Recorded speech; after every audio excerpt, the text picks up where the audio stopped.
सम्मानित साथियों, परम पूज्य बाबा साहब अम्बेडकर संसद और विधान मंडलों में पहुंचने वाले उम्मीदवारों की अर्हता के बारे में बहुत ही सचेत थे।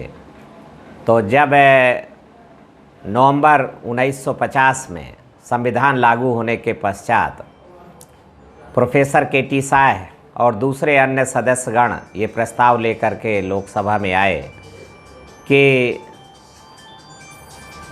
जो संसद में, लोकसभा में निर्वाचित होने के लिए और विधान सभा में निर्वाचित होने के लिए जो संविधान में अर्हता निर्धारित की गई है कि चुनाव लड़ने वाला उम्मीदवार 25 वर्ष की उम्र पूरी कर चुका हो, भारत का नागरिक हो, पागल और दिवालिया ना हो, तो सदस्यों का ये प्रस्ताव था कि ये पर्याप्त नहीं है, इसलिए एक शैक्षिक योग्यता की भी शर्त जोड़ी जानी चाहिए।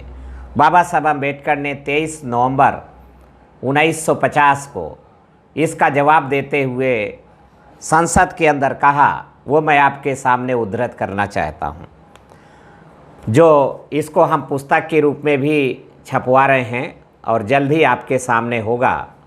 राज्य विधान मंडलों के चुनाव में एवं संसद के लिए अर्हताएँ, ऐसा लगता है कि जो अन्य सदस्यगण संविधान में उल्लिखित अर्हताओं के अलावा कुछ और अर्हताएं जोड़ने के इच्छुक हैं, उनके दिमाग में किसी प्रकार की शैक्षिक योग्यता की बात चल रही है, लेकिन उनमें से किसी भी सदस्य ने बहुत सुनिश्चित राय नहीं दी है। किसी भी सदस्य ने मुझे ऐसी कोई बात नहीं बताई है कि शैक्षिक योग्यता का वह कौन सा मानक है जिसे वह किसी प्रत्याशी को चुनाव में खड़े होने के लिए कानूनन हकदार बनाने के हेतु निर्धारित कराना पसंद करेंगे।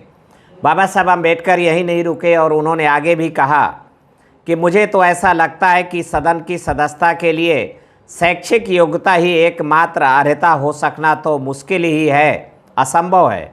अगर मैं बुद्ध के शब्दों में कहूँ तो उन्होंने कहा था कि मनुष्य को दो चीज़ों की परम आवश्यकता होती है, एक तो है ज्ञान और दूसरी चीज़ है सील।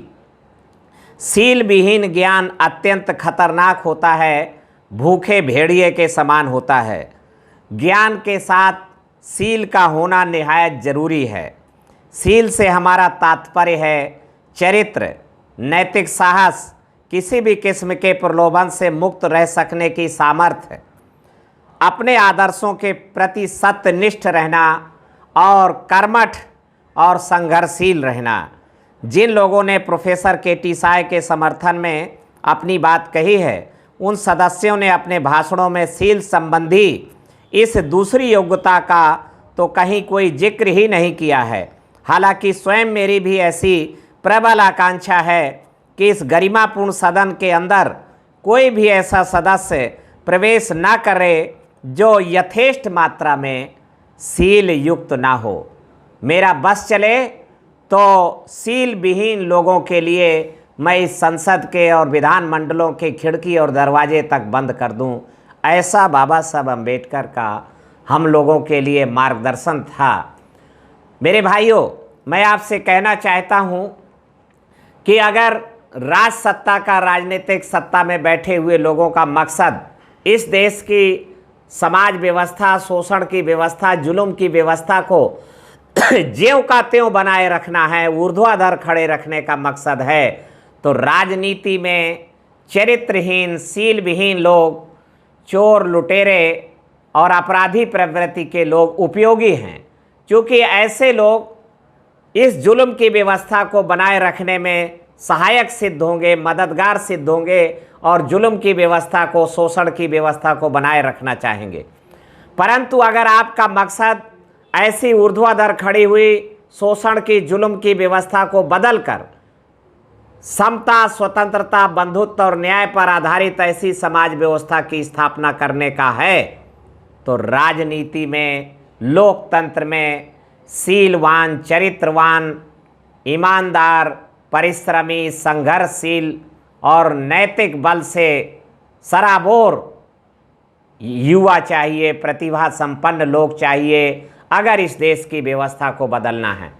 दूसरी बात मैं आपसे कहना चाहता हूँ कि शोषक हमेशा चाहता है कि शोषितों के बीच से नायक न तैयार हो, पर अगर नायक तैयार ही हो रहे हैं तो शोषितों के नायक यदि चरित्रहीन होंगे, भ्रष्ट होंगे, सील विहीन होंगे तो शोषक के लिए हितकारी होंगे। उनको जल्दी डराया जा सकता है, उनको धमकाया जा सकता है और उनको बदनाम करके जेल में भी डाला जा सकता है।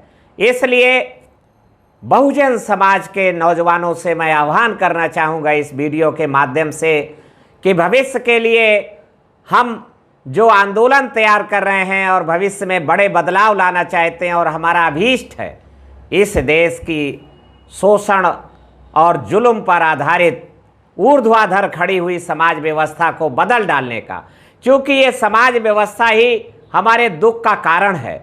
ये समाज व्यवस्था ही अन्याय, अत्याचार, जुल्म को बढ़ावा देती है। ये समाज व्यवस्था ही भ्रष्टाचार को जन्म देती है। ये समाज व्यवस्था छुआछूत, अन्याय को, यही समाज व्यवस्था ही बलात्कार को जन्म देती है। न केवल जन्म देती है बल्कि मनु द्वारा नियंत्रित और मनु के द्वारा बताई गई मनुस्मृति बलात्कार को प्रोत्साहन देती है।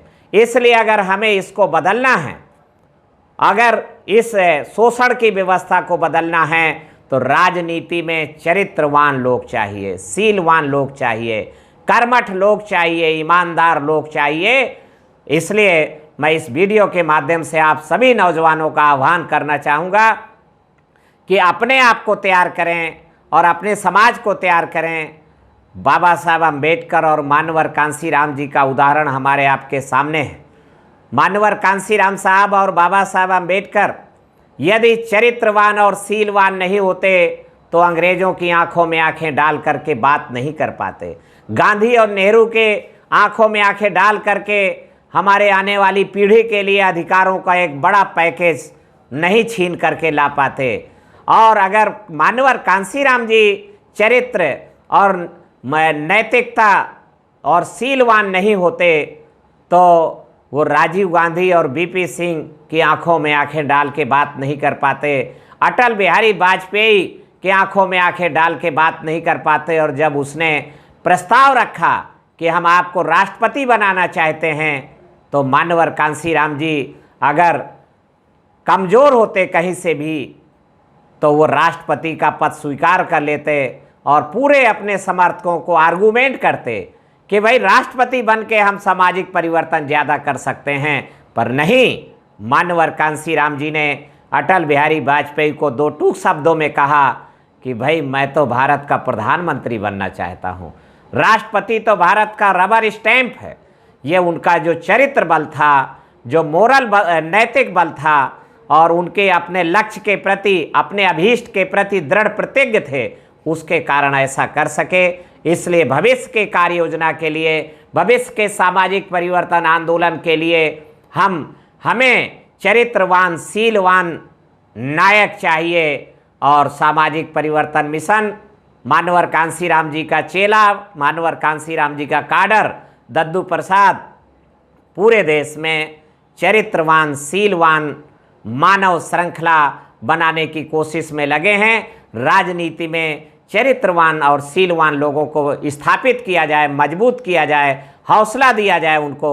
मैं आप सभी का आह्वान करना चाहूँगा कि अगर सामाजिक परिवर्तन चाहते हैं तो निश्चित रूप से चरित्रवान और सीलवान नायकत्व आपके लिए बहुत ज़रूरी है। धन्यवाद। जय भीम, जय भारत।